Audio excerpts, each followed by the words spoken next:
우리는 흔히 사도행전에 나오는 교회를 초대교회라 이렇게 부릅니다.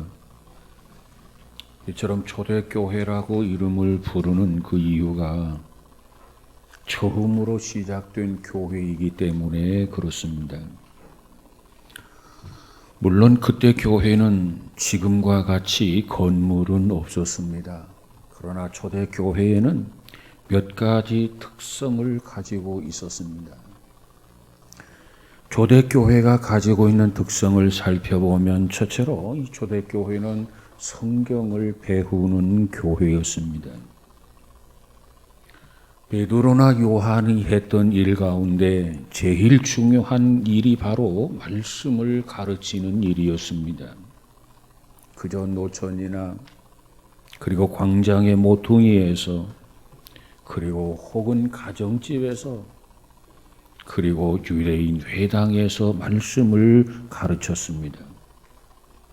이것이 초대교회가 급속도로 발전하게 된 하나의 원동력이 되었다는 겁니다. 부지런히 말씀을 배우고 그 말씀을 그대로 실천하고 하면서 이들이 신앙이 성장하게 된 것입니다. 영국에서 인구 조사를 한 일이 있었습니다. 그리고 그 조사서에는 여러 가지 질문이 적혀 있었습니다. 그 당시에 유명한 언론이었던 콜리 녹스라고 하는 사람은 그 질문 가운데 다 항목에 대해서 답을 써었는데 한 가지 질문에는 대답을 쓰지를 않았습니다. 그래서 조사서를 받으러 온 그 조사원이 그 조사서를 쭉 보면서 왜 이 한 가지 질문에는 대답을 쓰지 않았습니까? 라고 물었어요. 그럼에도 불구하고 그는 아무런 대답을 하지 않았다는 겁니다. 그 질문의 내용이 뭐냐면 이런 질문이었습니다. 그 질문은 당신은 몇 살의 교육을 마치셨습니까? 라는 질문이었습니다.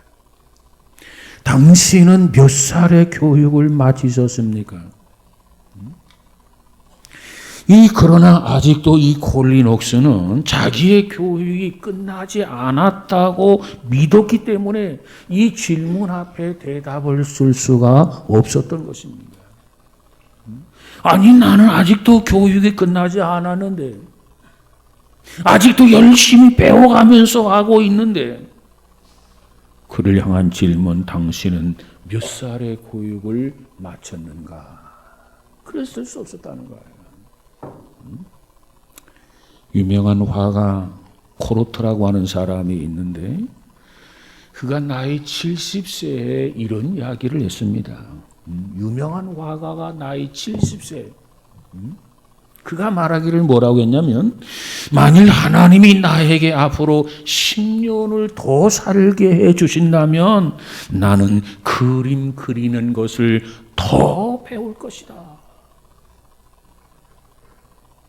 이게 평범한 사람이 아니에요. 유명한 화가란 말이죠.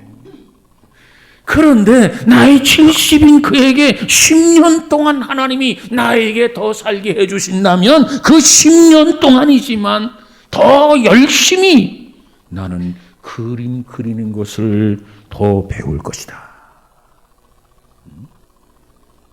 여러분, 계속해서 배우는 사람만이 성장할 수 있습니다.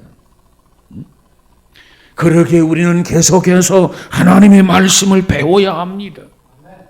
우리는 계속해서 하나님 앞에 부름받는 그 순간까지 말씀을 공부해야 합니다. 그럴 때 개인적으로 신앙이 자라날 수 있고 교회적으로 초대교회처럼 성장하게 되는 것을 믿으시기를 바랍니다. 그런데 나는 공부가 다 끝났다. 나는 뭐 다 알고 있는데 이런 생각을 갖는다면 그 개인이나 교회는 성장이 멈추게 됩니다. 끝났다는 거예요. 여러분, 초대교회는 결코 머물지 않았습니다. 그들은 무엇보다도 성경에 대해서 열심히 공부했습니다.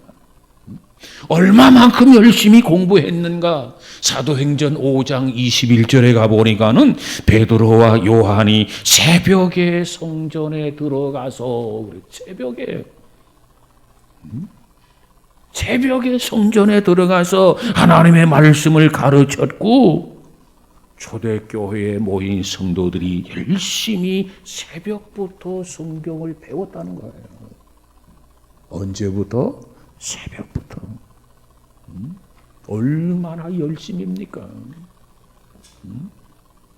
여러분, 오늘 우리들은 새벽에 모여서 온종일 성경을 공부하면 좋겠지만, 그렇지 못한다면 그려 잠깐만이라도 매일매일 집중해서 성경을 가까이 해야 합니다. 그럴 때 내 신앙이 자라고 우리 교회가 성장할 수 있단 말이에요. 두 번째로 초대교회의 성격은 뭡니까? 뜨겁게 기도하는 교회였어요. 뜨겁게. 저들은 모이면 기도했습니다. 기도하기 위해서 일부러 저들은 성전에 모였습니다. 이처럼 뜨겁게, 이처럼 간절하게 기도했더니 성령이 뜨겁게 임한 것을 믿으시기를 바랍니다. 뜨겁게 기도하는 사람이 은혜를 받아요. 뜨겁게 기도하는 사람이 성령 충만함을 얻는단 말이에요. 그래서 성경은 말하기를 쉬지 말고 기도해라. 목숨 걸고 기도하라는 말 아니겠습니까? 우리가 잘 아는 아브라함 링컨이라는 사람이 있어요. 그가 계속해서 매일매일 기도 생활을 계속하자 주위 사람들이 빈정대기를 시작했습니다. 아니 바빠 죽겠는데 괜스레 시간을 낭비하고 있다. 그런 빈정대는 소리를 링컨이 듣고서는 링컨이 이렇게 대답했다는 겁니다.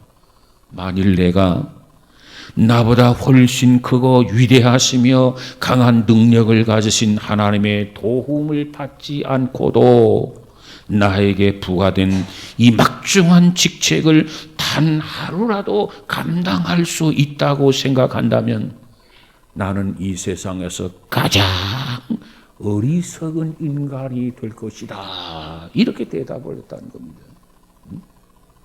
내가 맡은 이 막중한 직책을 감당함에 있어서 단 하루라도 하나님 앞에 기도하지 아니하고 이 막중한 직책을 감당할 수 있다고 생각한다면 나는 이 세상에서 가장 어리석고 가장 미련한 인간이 될 것이다. 여러분은 어떻게 생각하십니까? 여러분, 기도 없이는 아무것도 할 수 없다. 이것이 링컨이 깨달은 내용입니다. 여러분, 오늘 우리들도 하나님 앞에서 깨어서 기도하시기 바랍니다. 와, 기도하지 아니하고는 아무것도 할 수 없기 때문에, 기도해야만 뭔가 감당할 수 있기 때문에 성경은 우리를 향해서 쉬지 말고 기도하라고 말하지 않았습니까? 개인적으로도 기도가 중요합니다. 교회적으로도 기도가 중요합니다. 그래서 초대교회는 무엇보다도 뜨겁게, 무엇보다도 간절하게 저들이 기도했던 겁니다. 여러분, 1940년 5월 프랑스의 북부 항구인 던거크 반도에 33만 명 영국 군인이 갇혔습니다. 심한 풍랑으로 배가 뜰 수도 없었습니다. 그리고 자욱한 안개로 비행기가 뜰 수도 없었습니다. 기상 악조건으로 절망에 빠졌습니다. 그때 그 절수 작전에 참석했던 한 군인에게 야시터 여사가 질문을 하게 됩니다. 그때 당신은 그곳에서 그 절망 중에서 당신이 한 일이 무엇입니까? 무엇을 하고 있었습니까? 이렇게 질문을 던졌어요. 그랬더니 그 병사의 대답이 이러했습니다. 나는 그때 기도하고 있었습니다. 이때야말로 하나님 앞에 기도해야 할 시기다. 이 문제야말로 하나님께서만이 해결해 주실 수가 있다.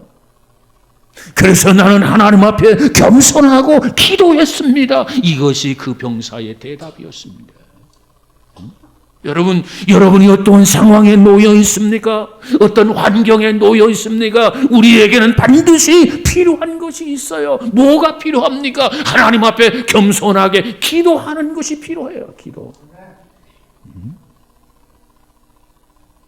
그렇습니다. 믿고 구한 것은 받은 줄로 믿으라. 믿음의 기도는 역사하는 힘이 크니라. 너희가 얻지 못하면 구하지 아니함이라. 여러분, 초대교회는 이처럼 하나님 앞에 기도하는 교회였습니다. 뜨겁게 간절하게 기도하는 교회였습니다. 그러기에 그들은 능력을 받을 수 있었고, 그러기에 그들은 문제를 해결할 수 있었고, 그래서 초대교회는 그처럼 성장할 수 있었던 겁니다. 사랑하는 여러분, 여러분의 믿음이 성장하기 원합니까? 우리 교회가 성장하기 원합니까? 무엇보다도 끊임없이 쉼없이 간절하게 하나님 앞에 기도가 필요하다는 거예요. 그뿐만이 아닙니다. 초대교회의 성격을 보니까 기적이 일어나는 교회였습니다. 기적. 어떤 기적들이 일어납니까? 안진뱅이가 일어납니다. 나면서부터 안진뱅이가 일어나요. 각양각색의 병자가 고침을 받았어요. 뿐만 아니라 악한 자가 자기의 죄를 깨닫고 회개하는 역사, 이와 같은 수없는 기적들이 초대교회에는 일어났습니다. 여러분, 기독교는 기적을 믿습니다. 우리 기독교는 기적의 종교입니다. 그것은 자연적 기적이 아니라 전능하신 하나님이 행하시는 기적입니다. 왜 하나님께서 이와 같은 기적을 행하십니까? 그 이유가 뭡니까? 하나님은 전능하신 하나님이기 때문에 그렇습니다. 하나님은 능력의 하나님이시기 때문에 하나님께서 기적을 행하신단 말이에요. 다시 말하면 하나님은 당연히 능히 행하실 수 있는 일들을 행하시고 계신 겁니다. 우리는 어때요? 우리는 유한한 존재예요. 우리는 무능한 존재예요. 우리는 무기력한 존재예요. 그렇기 때문에 우리 입장에서 보면 모두가 하나님이 행하시는 것들이 기이한 사건이요, 하나님이 행하는 일들이 기적이 되는 겁니다. 하나님이 죽은 자를 살리셨다? 이것은 하나님의 입장에서는 크나큰 사건이 아니에요. 그저 하나님이 하시는 일 중에 당연한 사건입니다. 그런데 죽은 자가 살아나서 죽은 자를 살리셔서 우리 편에서 본다면, 우리 인간의 편에서 본다고 한다면 그건 엄청난 기적이란 말이에요.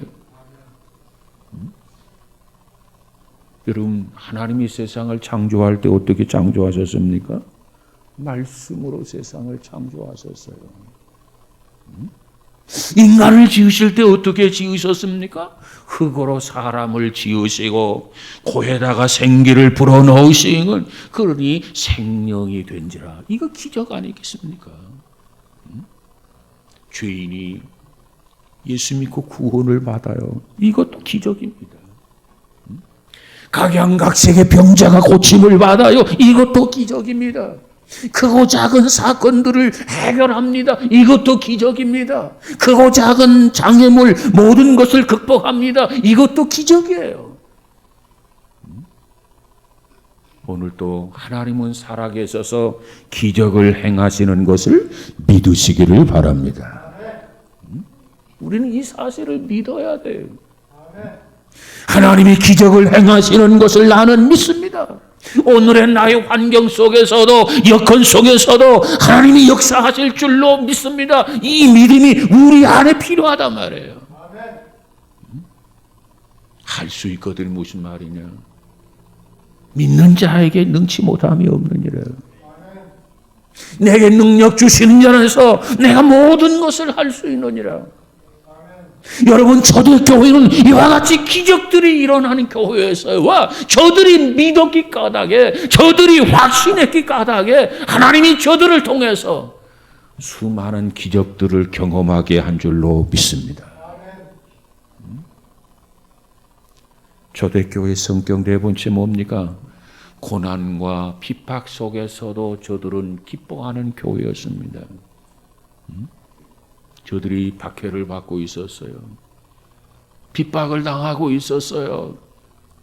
때로는 순교가 이루어졌어요. 그럼에도 불구하고 이리 쫓기고 저리 쫓겨다니면서도 왜 슬퍼하지 아니하고, 왜 절망에 빠지지 아니하고, 왜 낙심하지 아니하고, 그 상황, 그 환경 속에서 감사하며 기뻐하며 하나님을 찬양했다고 생각합니까? 그것은 바로 하나님의 승리를 보았기 때문에 그렇습니다. 눈앞에 있는 고난을 보는 것이 아니라, 눈앞에 당한 환경을 보는 것이 아니라, 역경을 보는 것이 아니라 그 고난 건너에 있는 영광을 보았기 때문에, 승리를 보았기 때문에 그는 절망하지 아니하고 오히려 기뻐하고 오히려 감사하고 오히려 찬양할 수 있었던 겁니다. 여러분, 우리에게도 이 믿음이 있어지기를 주님의 이름으로 축복합니다. 그래서 성경은 말하기를 범사에 감사하라. 저들이 가졌던 믿음이 우리 안에 있다면 저들이 기뻐한 것처럼 우리도 기뻐할 수 있고, 저들이 감사한 것처럼 우리도 감사할 수 있는 걸 믿으시기를 바랍니다. 세계적 2차 대전 때 크레이턴 메이브렘 장군과 그의 부하들이 모조리 포효를 당한 채 공포에 떨고 있었습니다. 그때 이 메이브렘 장군이 이 부하들을 향해서 이렇게 소리쳤습니다. 여러분, 이 전쟁이 시작된 이래 처음으로 우리는 사방을 공격할 수 있는 절호의 기회를 만났습니다. 포위를 당했단 말이에요.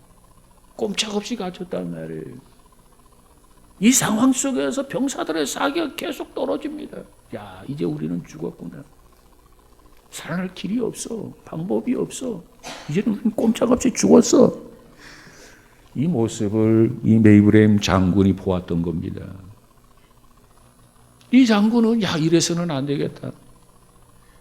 그러면서 부하들을 향해서 큰 소리로 우리는 사방을 공격할 수 있는 절호의 기회를 만났습니다. 상황은 위급한 상황이에요. 포위당한 상황이에요. 그런데 그것을 뒤집어 놓고 생각해 보면 공격의 사방으로 공격할 수 있는 기회가 된다고 하는 것을 메이브렘 장군은 깨달았던 겁니다. 그래서 병사들을 선도시킵니다. 우리는 사방으로 공격할 수 있는 기회가 주어졌다. 그때 병사들은 잃었던 사기가 회복되기 시작을 했습니다. 자신만만했습니다. 그렇다. 우리는 사방으로 공격하면서 이 위기를 돌파할 수 있다. 그래서 전략을 세웠고 그 작전에 성공해서 피해 없이 구출되었다라고 하는 겁니다. 초대교회 지금 환난 중에 있습니다. 초대교회 지금 역경 중에 있습니다. 저들에게 고난이 물밀듯 밀려오고 있었습니다. 그러나 저들은 이와 같은 모습 속에서 영광의 전주곡을, 승리의 방파루를 알고 있었던 겁니다. 그렇기 때문에 낙심하지 아니하고, 그렇기 때문에 포기하지 아니하고, 초대교회는 생동력 있게 살아 움직이는 교회가 된 것 아니겠습니까? 여러분, 오늘 본문 32절에서부터 보면은 이 초대교회의 공동체로서의 특성을 구체적으로 설명해 주고 있습니다. 이 초대교회의 특성, 그들은 무엇보다도 한 마음 한 뜻이 되었다라고 하는 겁니다. 오늘 본문 32절에 보니까 믿는 무리가 한 마음과 한 뜻이 되어 모든 물건을 서로 통용하고 제 재물을 조금이라도 제 것이라 하는 이가 하나도 없더라. 이렇게 기록되어 있습니다. 여기에서 한 마음 한 뜻이라고 하는 것은 한 영혼, 곧 완전한 일치를 의미합니다.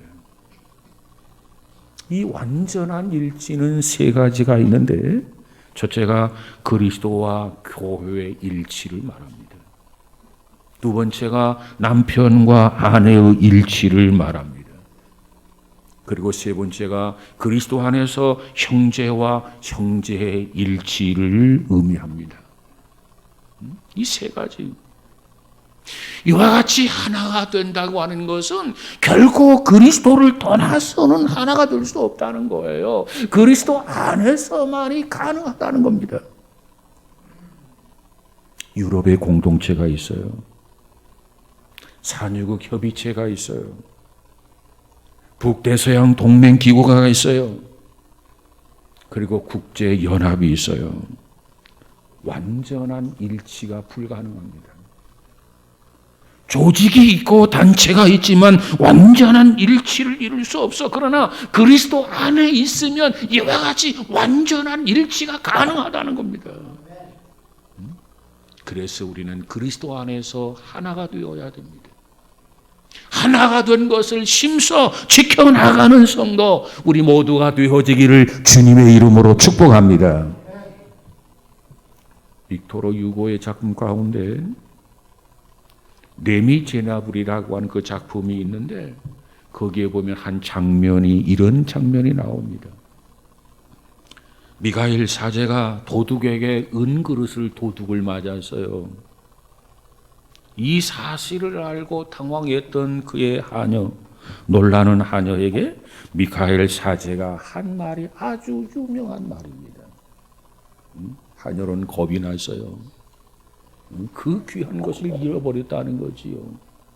그때 이 미가엘 사제가 그 하녀를 향해서 한 말, 그 은그릇이 원래 우리의 것이었던가?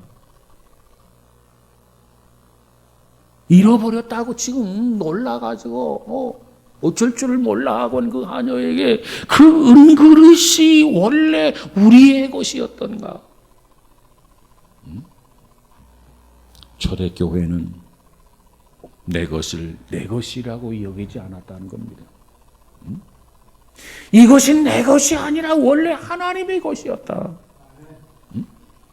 그런데 하나님은 나에게 선한 사업을 위해서, 그와 같은 목적을 위해서 맡겨주신 그런 청직이라고 믿었던 것이 초대교회 성도들이었습니다.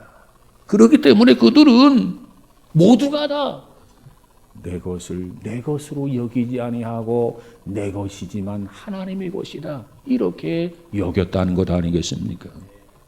여러분, 저와 여러분은 어떻습니까? 정말 내 것이 내 것이 아니라 하나님의 것이다. 내가 가진 것이 내 것이 아니라 모두가 다 주님의 것이다, 이렇게 고백할 수 있습니까? 그저 내 것도 내 것이고 네 것도 내 것이고 심지어는 하나님의 것도 내 것으로 착각하고 살아가고 있지는 않은지, 그 은그릇이 원래 우리의 것이었던가? 여러분, 이것은 우리의 욕심입니다. 우리의 욕심을 비울 수 있기를 주님의 이름으로 축복합니다. 뿐만 아니라 부활을 증거했습니다. 오늘 보면 34절, 35절에 가서 보니까 밭과 집이 있는 자는 팔아 그 판 것의 값을 가져다가 사도들의 발 앞에 두매 저희가 각 사람의 필요를 따라 나누어 줌이라 그랬어요. 이 말씀을 쫓아서 고대 알렉산더 교회는요, 10만 명의 교인이 협력해서 5만 명의 거린들을 부양했다는 겁니다. 10만 명이 2만 명의 거린을 부양했다. 이게 무슨 얘기냐면 5사람이 거린 한 사람을 부양했다는 거예요. 그래서 알렉산더 교회를 뭐라고 하느냐? 섬기는 교회, 나눠주는 교회였다. 이렇게 말합니다. 자, 그렇다면 오늘 우리는 세상을 향해서 무엇을 나누어 줘야만 합니까? 정말 살아있는 교회가 되기 위해서, 하나님을 기쁘시게 하기 위해서 정말 우리가 세상을 향해서, 우리의 이웃을 향해서 나누어 주어야 할 것이 무엇이냐 그 말이에요. 첫째, 그리스도의 사랑을 나누어 줘야 됩니다. 사랑. 이 사랑의 성격을 보면 이 사랑의 성격은 기하급수적이다 이렇게 이야기합니다. 찢으면 찢을수록, 나누면 나눌수록, 해치면 해칠수록 커지고 많아지는 것이 사랑이라는 겁니다.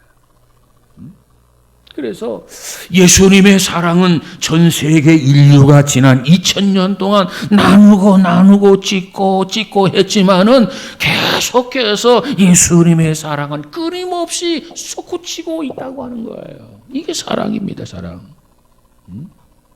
그래서 사랑을 뭐라고 합니까?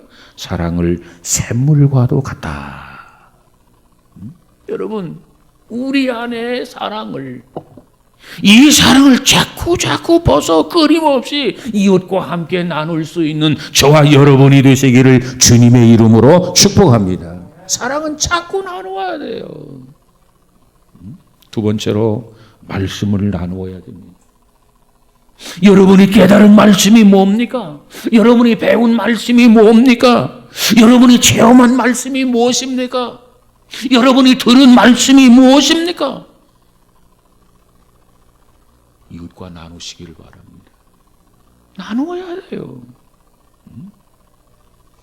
우리의 가정이 경건한 가정이 되려면 부부가 서로 마주 앉아 성경을 토론하고 말씀을 나누어야 합니다.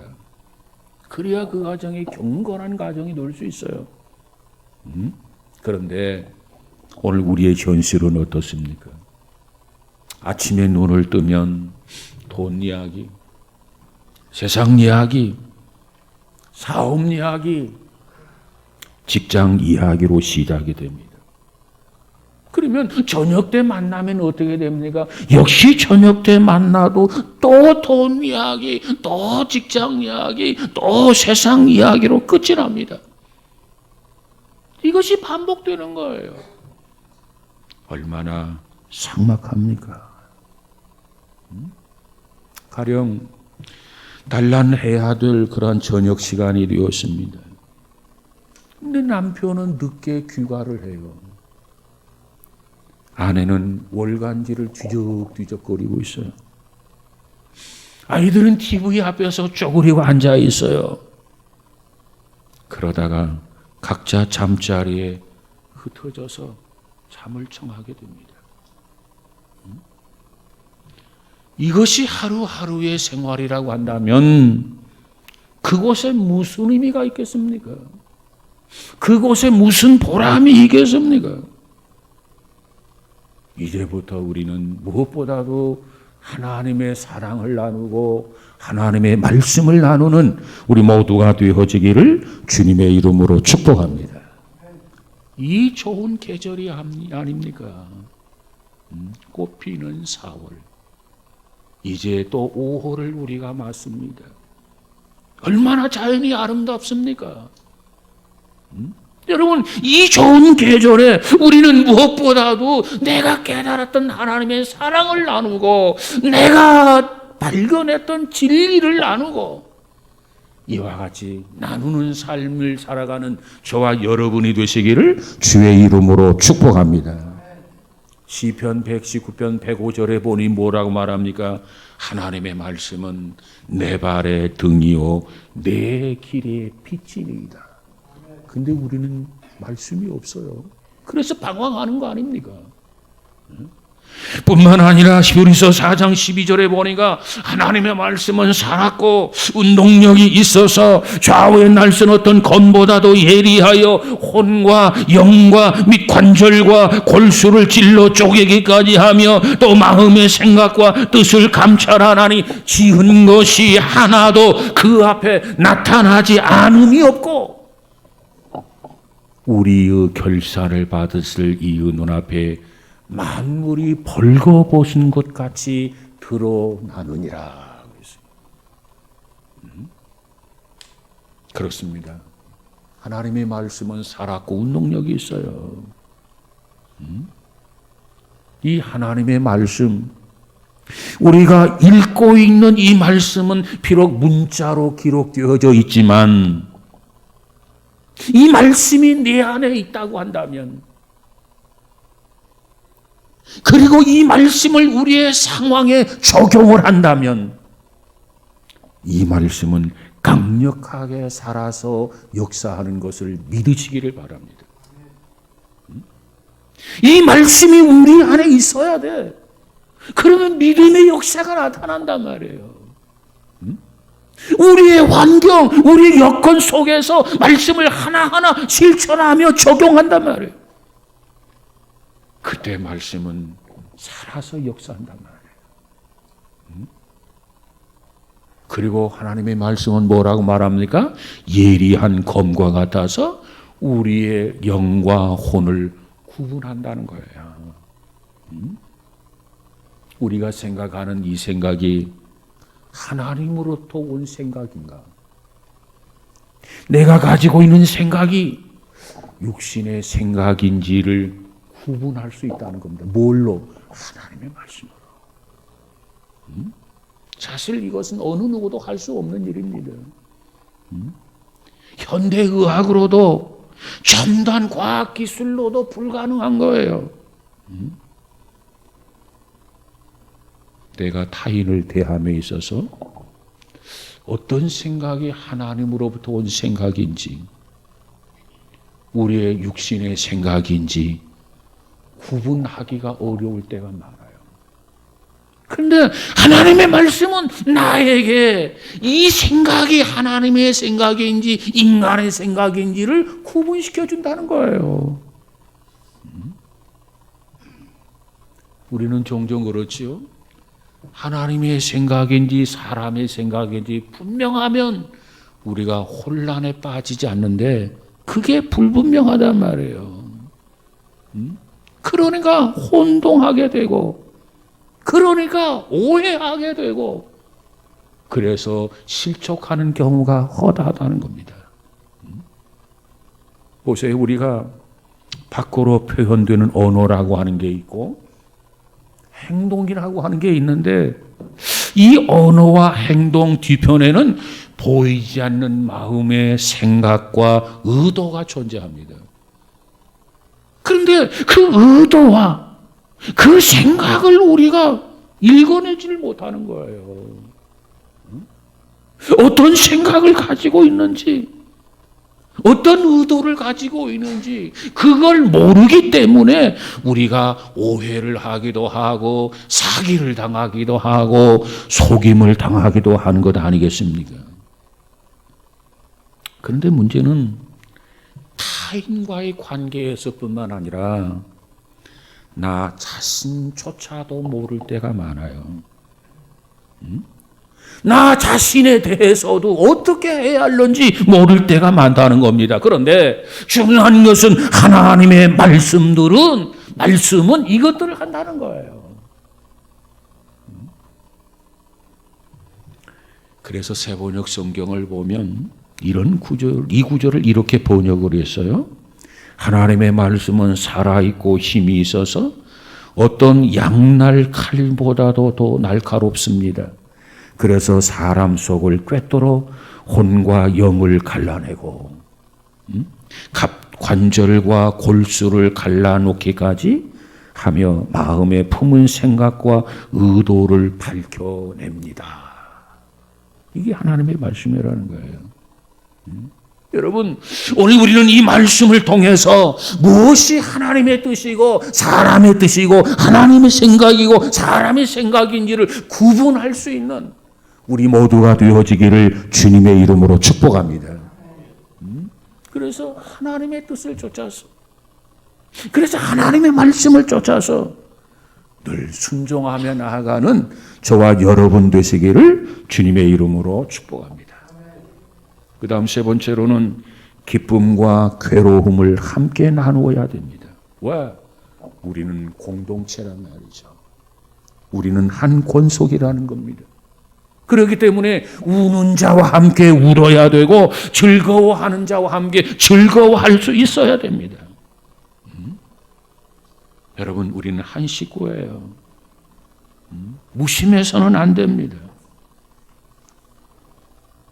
초대교회처럼 우리는 날마다 배우고 날마다 기도하고 날마다 전도하면서 한 마음 한 뜻을 품고 살아가는 공동체, 우리 모두가 다 되어지기를 주님의 이름으로 축원합니다. 그렇다면 우리 가정에도 경건한 가정이 될 수 있고 우리 교회도 더욱 성장하면서 그리스도의 부활을 증거하는 교회, 살아있는 교회로서 역할을 감당할 수 있는 것을 분명히 믿습니다. 아무쪼록 우리 모두가 초대교회처럼, 초대교회 성도들처럼 가정에서도 한 마음 한 뜻을 품고 교회 안에서도 한 마음 한 뜻을 품고 주께서 하나 되게 하신 것을 심써 지키며 하나님 나라를 이루어갈 수 있는 저와 여러분 우리 모두가 다 되어지기를 주님의 이름으로 축원합니다. 기도하십시다. 거룩하신 하나님 감사합니다. 무엇보다도 초대교회처럼 우리 교회가 성장하고 가정이 든든하게 경건한 가정으로 성장할 수 있는 우리 모두가 다 되어지게 하여 주옵소서. 그래야 이웃들에게 사랑을 나누어주고 이웃들에게 말씀을 나누어주고 내가 경험과 체험한 모든 것을 나눌 수 있는 우리 모두가 되어지게 하옵소서. 예수님 이름으로 기도하옵나이다. 아멘.